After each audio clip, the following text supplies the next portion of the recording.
Manye ready for this video, but me who they say a opportunity emma me say me no bet share a quiet befa ube refreshing when him say in case say the way you make up echo baby and I was also to another place after that how about to refresh with him into way me make up and me ye kwa ejuma I after me 12-hour shift say and me nim aye into them me bedroom fear no me kunso say echo baby aye pie or unfortunately me late like me feel ejuma mo ba no bibi si wedwom tema me check akra into the reservation or ye ma ye no time baby take akra make up no kwa a whole 1 hour something I it's no me try say me freshen up make up no fast na feel no ya call into busa for way me make up after 12 hours me try say me refreshing no into this way kwaya obetumi afa so wa refreshing will make up and as when him say in case who baby and na e was say wa be fe no was so to so e baby quicker say and na obetumi aye into the yen sha say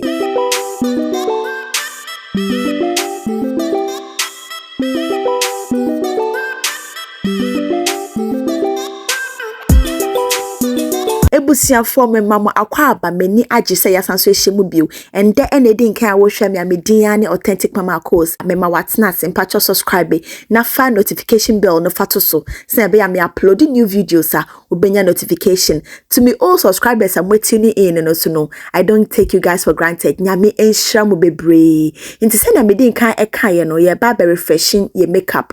na say anu nyame ba be use we blotting powder from MAC in the color deep dark blotting powder yasanso e will be on me fa blotting paper sa ade we ni dwuma edi ni ane say e control shine e wo ye nim e control tin we say na menim aye no we me makeup after 12 hours into automatic say menim oils no e be appear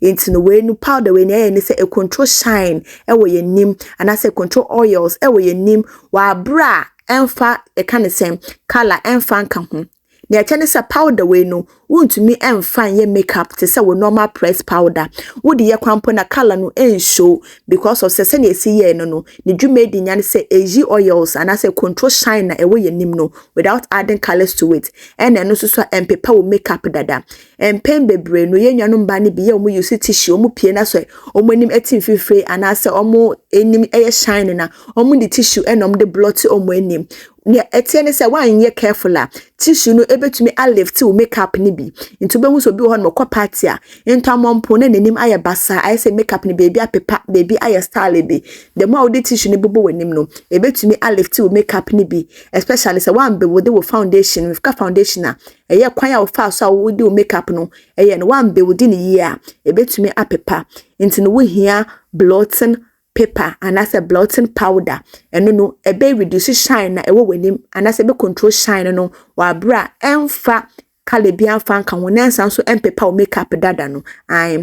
inti me wie ye no and na me de me brow gel e de call me eyebrow no na me feel baby I say apepa kakra no because we after 12 hours makeup into no enti me yet say anapase ne nesiti no wo betumi say eyebrow pencil na wo de aye inti me de feel e wie ye no and na me fa me loose powder and na me de ye me ni ase baby a me apply concealer anapa no me de refreshing ho nom kakra kai wo say anytime bi a wo refreshing wo makeup no me pa cho me mfa liquid emfa nko wanim try so be you see powders say be makeup na be smooth na be fine uko you see liquid and hwe ya na wanim no aye keke ma makeup no enye smooth na aye rough because of say powder e wo wanim dada product we e wo wanim dada and also so bi akwakoto so nti wan ye careful na wonim say na obesi aye no ana wo ye professional wo be say makeup no nti advisable say we see powders enkwa nti me de me wie ye no na me de me e kan say me press powder no me de no so fufa me nim kakra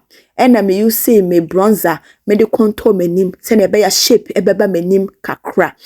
me wie no na me de me blush so e de fufa mafo hum cheekbone say na be ya e be pop na me nim e be kam e be pop kam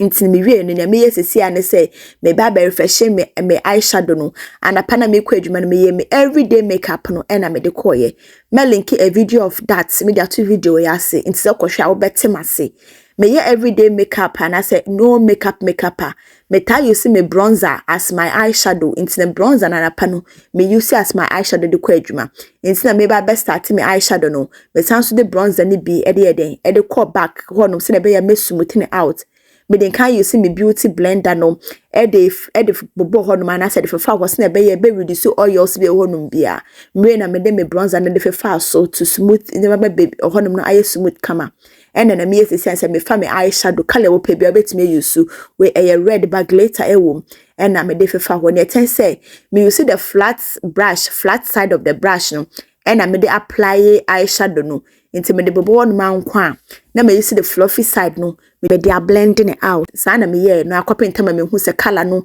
aye intense se senya me pe na afi de me jaye inti na me ye sesi ayi e kan se me use palette me use no white color bi wo but glitter gold glitter wo eno na me use me de aye me inner e kan se me inner tear dot no se na ebe ya me makeup no ebe pop kama kai hu se we even nwumbre na me pie inti me makeup bi se ya enye too much because nwumbre inti sa makeup we bi se no ideal for nwumbre ukoye na wi de kokroma obi akra be hwe too much but nwumbre inti wo di pie krampo na obi a be hu se normal so ye glitter nwumbre inti no se na me si ye honom no the same thing na me be ye ma mani me second eye no so inti me wi na me ya ne se me kan say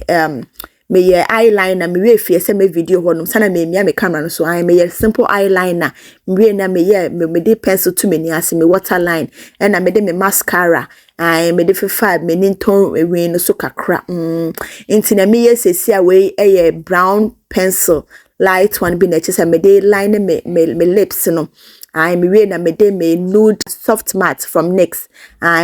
me de eno so no e de fifa ma no na che se aye kama very simple me na che se me spray me ni munya kama setting spray me de set me makeup ne kama me de spray suma me ma na ye se a dry kakra ena me de me beauty blender no me de boss so na be bibia be smoothing out na powder si bi I say teta menim enwe no so no ye betumi a lift ni nyama na smooth kama nti we na che se meni age because bibia ye nice na me so o ma me ye mechi hu so eyiye kakra because why not nti wo hwa meti no say na me ye no very simple because that time anyone me pententem pa nti me wie ye no na me so o menim aba bedu this stage dia and the mama ye nkwa na enye nkwa ready na ye mpie because why not minimum say when you get ready with me into at this point I can say let's go and get ready to know me share me family jeans we kind of mommy boyfriend jeans be I manage ho pa is a bag no ye baggy very nice and comfortable and I me share we no and I me family cape me case oba bia we here cape no it say wo sha watare asa obi bedwen se wo shirt but na wo nhye shirt utumi de dress bebre atare bi ho kwampa na echeche wo shirt wa ase kra na enye yi ebe cheche too much but na wo hia bibisa like wo person man style akwati se na wo shirt wa ase ntu betumi use bibiti se na meye no na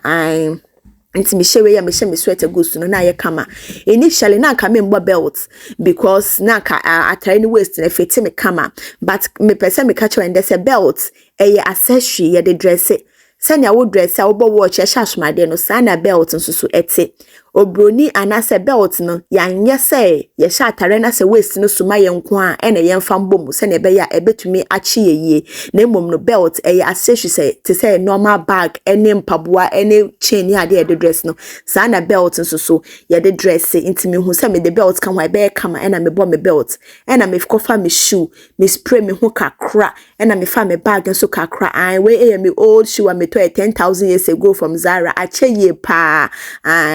and then the bag na wo hwa me dane me ho chesa kosia me ho aye family ki bougie chesa me ho tanya kasa me so let me give you guys a dance because you all know I can't kill myself of course and to be na me kram na me send them me ko na me dane me ho sa me ko no and na me kai say no me jam me phone I need my phone na me be fire ntebusian for aha na me nimu esi and then your authentic high five any hag no e koma yes sister Lizzie Fusaini all the way from Ghana sis na me shawate so we jimbre na we to bundle na we show authentic mama cause me say nyame on show baby I love you the love of God kind of subscribe na the channel we dance eche afoforo kai say ye nyoma bebre e wa ha say me din any authentic mama cause so we try me baby I will show me a in my next video no mema authentic shout out what God bless you.